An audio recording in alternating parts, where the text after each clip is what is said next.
There are so many people bring joy to the world. And yes, of course, there are so many people bring tears to the world. Hitler, right? Vegetarian. Vegetarian. He brought tears to the world. Dalai Lama, he eat meat, but he bring joy to the world, to so many people. And in our Buddhism, you'd be surprised. We have one venerable monk when the Buddha is still alive. His name is Devadatta. And he's the disciple of our Buddha. And he always wanted to kill the Buddha.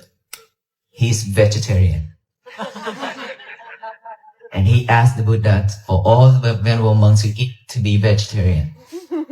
The Buddha said no. As long as you offer the right way, the monk knows that these foods are offered the right way, the monk can consume. See? So food is not practicing. It's just to support us to survive, to live, to practice, right? So that is why when we eat, the last sutta, the venerable monk chant earlier, if you heard, that we see in all these food offered by the lay people, food is just for us to survive. And we are not attaching to any kind of food. All these food are not eat to be playful like a kid, or to have more beauty, or to be strong like a gym, to practice the people who practice it in gym. And then those food are not gross, but then when we consume them, and it's become gross. Is that right? Is that right? It is. If you don't know, then go to the toilet, you will know. It doesn't matter what kind of food we eat. High protein, low protein. It doesn't matter really. Steak or tofu, it really doesn't matter. It's come out the same. And it have the same smell. So it really doesn't matter. So no attachment. No attachment. Right? So we mindful with it. When we eat, when we drink, when we change, when we go to the bathroom, when we do anything in our life, we just have to change our routine, our daily life, the way of living, by being mindful with everything we do instead of multitask. Who's in here that multitask? Please raise your hand. Although, never mind. Never mind. I asked the wrong question. All of us are multitask. So will you change?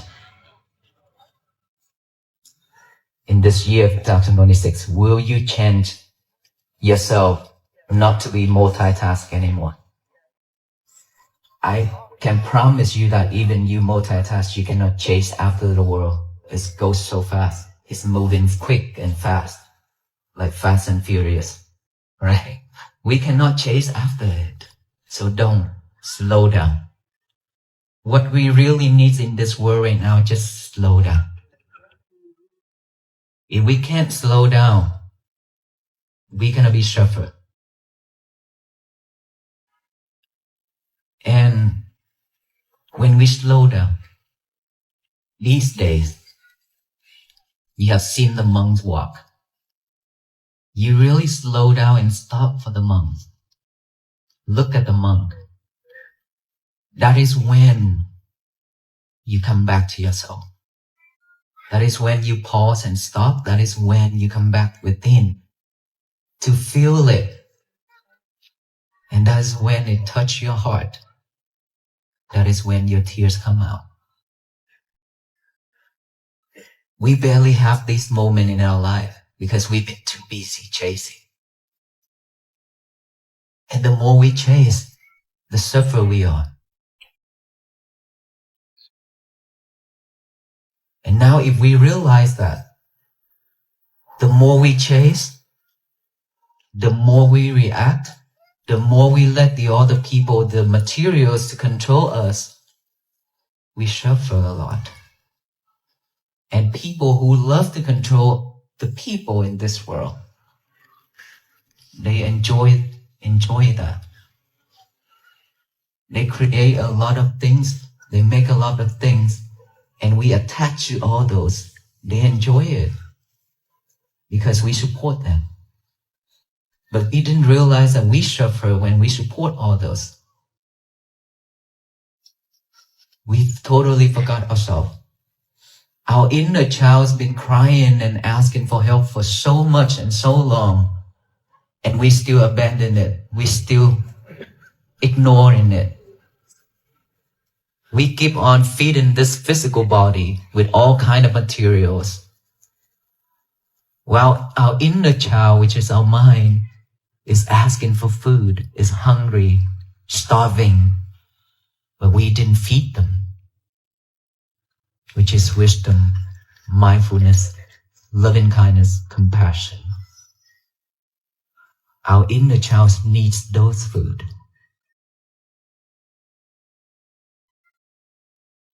So will we change to slow down, to feed our mind instead of feed this body?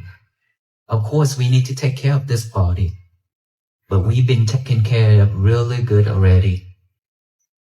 The more we attach to this body, the more we suffer because of aging, because of illness, because of dying.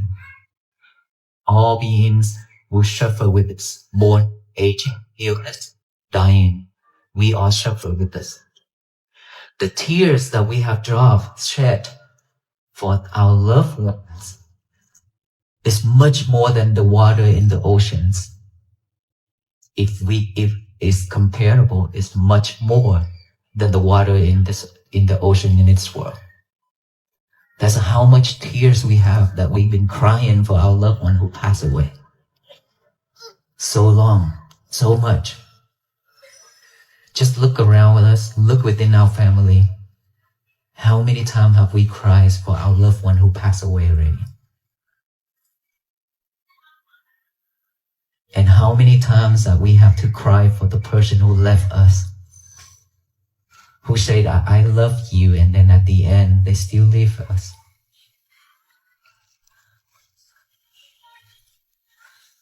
And how many times that we have to face with the people that we don't like, but we still have to live next to them. That is suffer.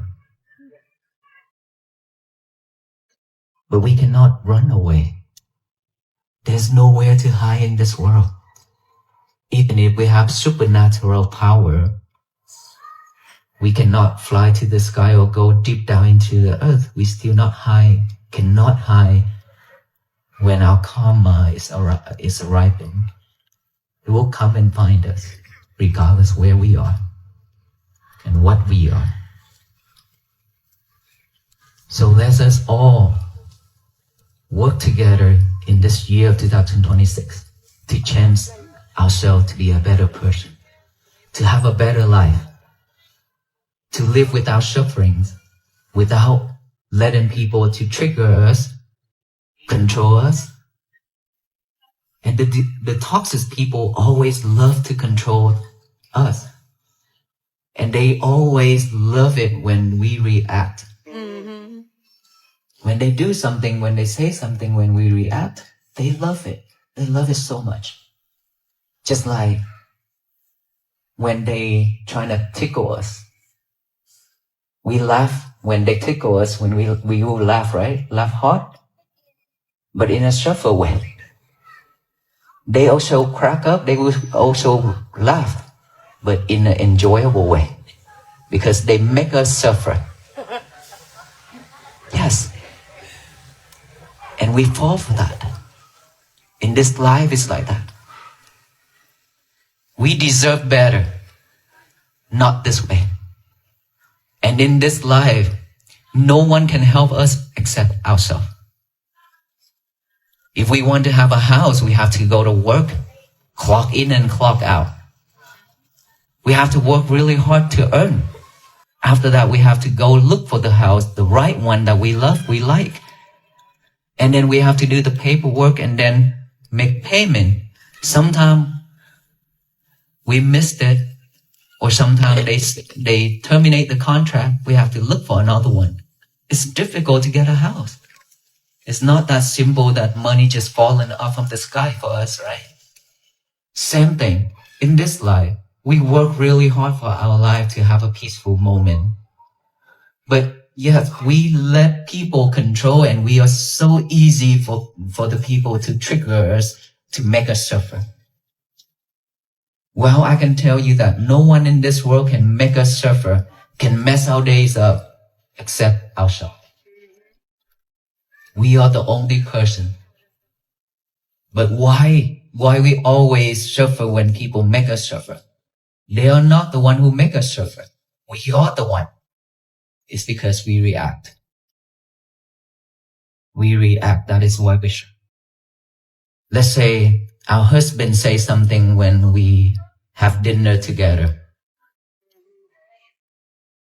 And then you feel bad because you spend a lot of time to cook for him. And then he acts up because the food is not that good. Or does not have the thing that he likes. And then the whole family cannot have a dinner together. Suffer. Right? And then when your husband come home, your husband come into the door and you ask your husband to do something and he didn't do the way that you wanted it. You act up. All the husband, please don't even try to fix that.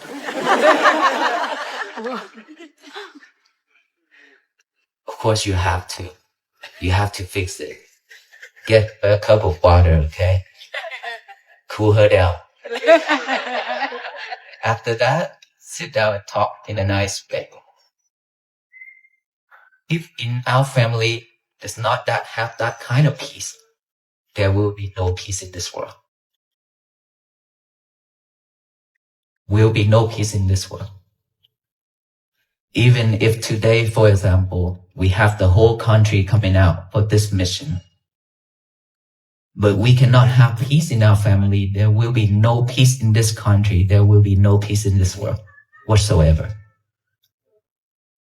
And the venerable monks we walk, we cannot spread peace to this whole world.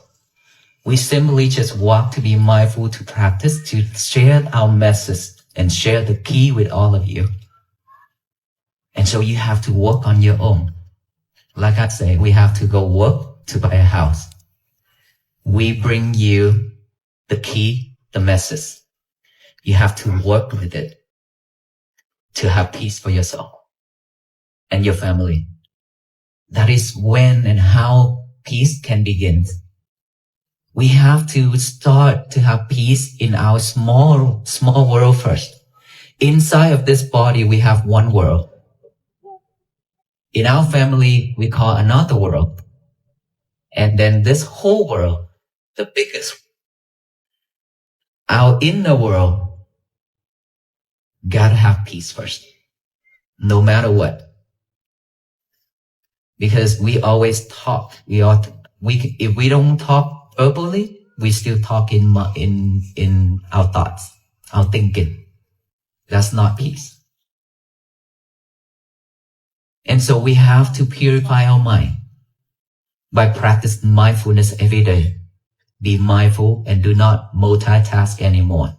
One thing at a time to make this inner world at peace. The first person in this world, which is ourselves, to have peace first. Secondly, our family members. Once we are at peace, I can promise you your whole family will be at peace. Why? Because they don't have to look at your frustration face. They don't have to look at your sadness face or stressful face, right? Because that energy spread. You're now closer to the venerable monks and you hear me talk. Do you feel scared, afraid, or anything at all? No, right? Because I crack you up. It's because of this energy right here. This energy of peace, loving kindness that we share to each other. So all people here, they get the same energy. So in our family, if one person can be mindful, can be peaceful, can be happy, the whole family will get that energy. Peace begins with our family. And if all family, our neighbors, our co-worker, our friends, everybody have in the same way, we have one society, peaceful society. And then this whole country, right? And the whole world will be at peace if everybody all practices the same. That is why I said every day, when we go to sleep, before we go to sleep, we have to leave our lover alone. Do not talk with your lover too much while you already have a partner. Stop cheating on your partner. We live in a world that is spinning at a dizzying, relentless pace, a culture where the hustle is celebrated and stillness is often mistaken for laziness.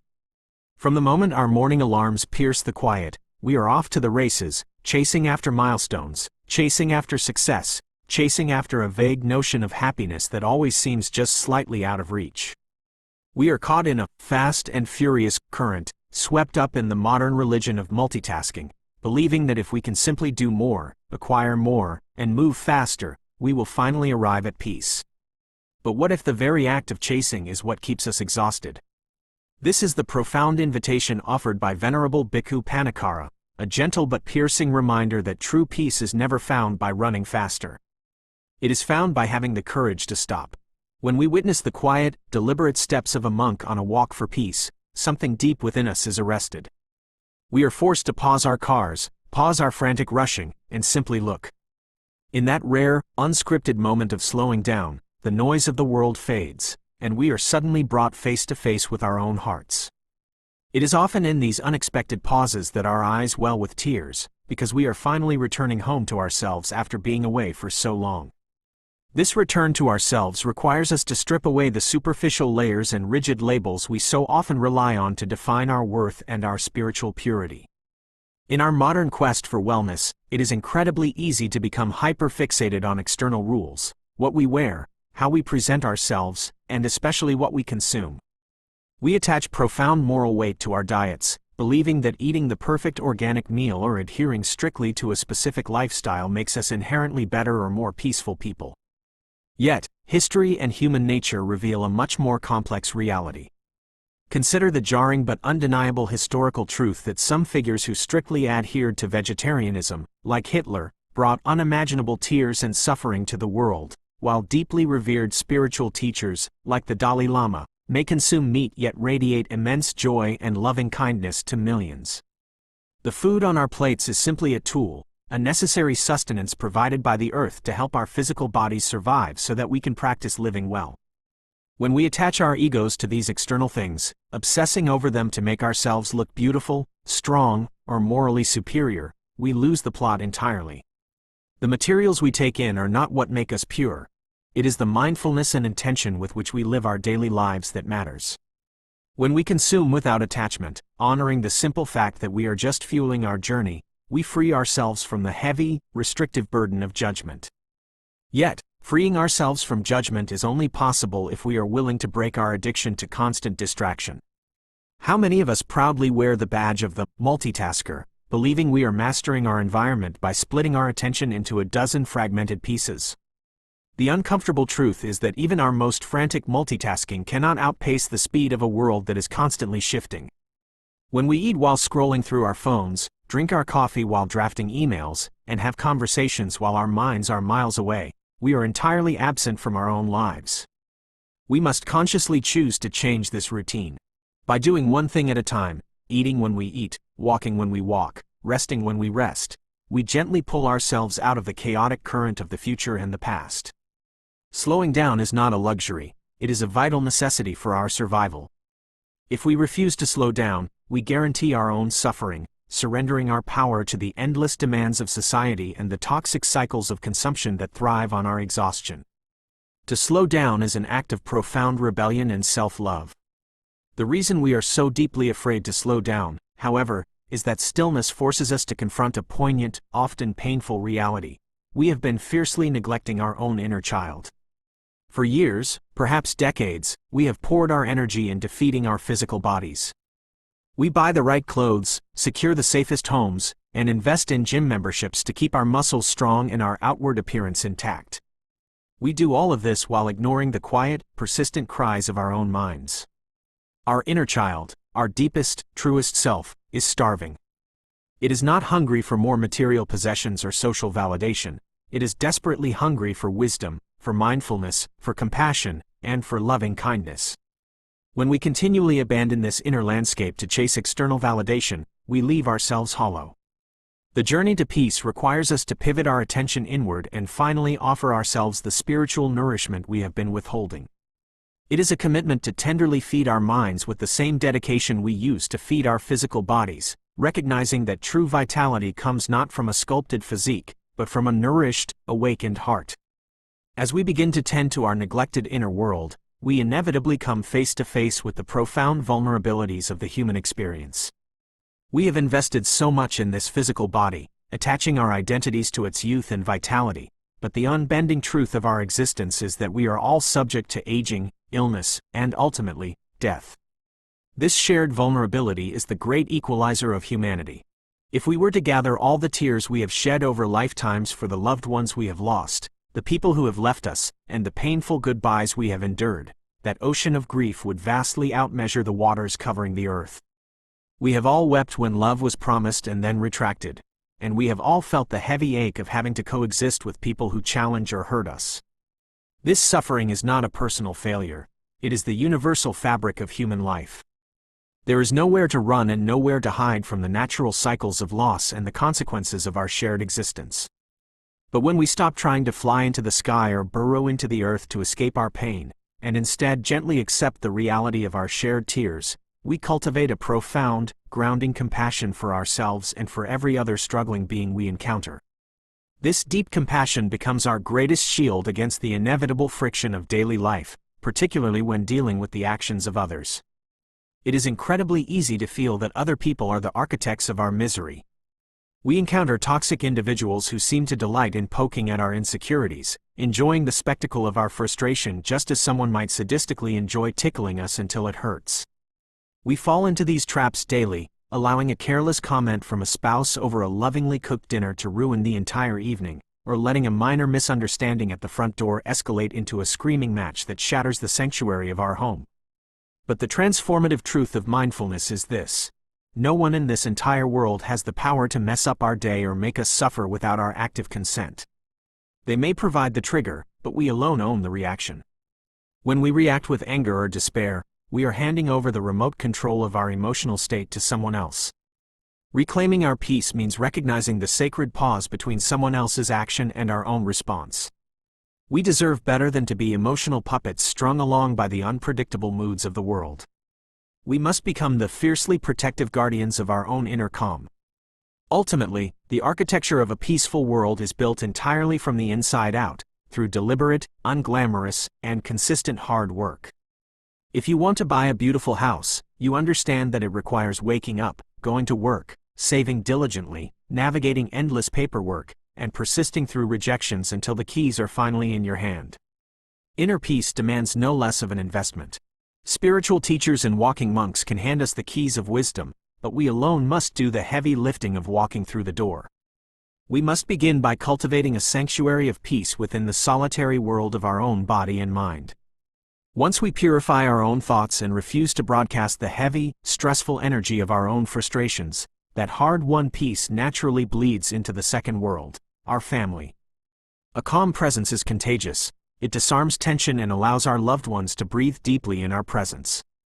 From the family, this peace radiates outward to our neighbors, our co-workers, and our communities, slowly knitting together a peaceful society, and eventually, a peaceful world. It all begins with the quiet, radical choice we make today: to stop the endless mental chatter, to put away our distractions, and to simply be present. As we lie down to sleep tonight, we can gently leave the noise of the day behind, letting go of the busy thoughts that constantly pull us away from our lives, and finally rest in the beautiful, silent truth of the present moment.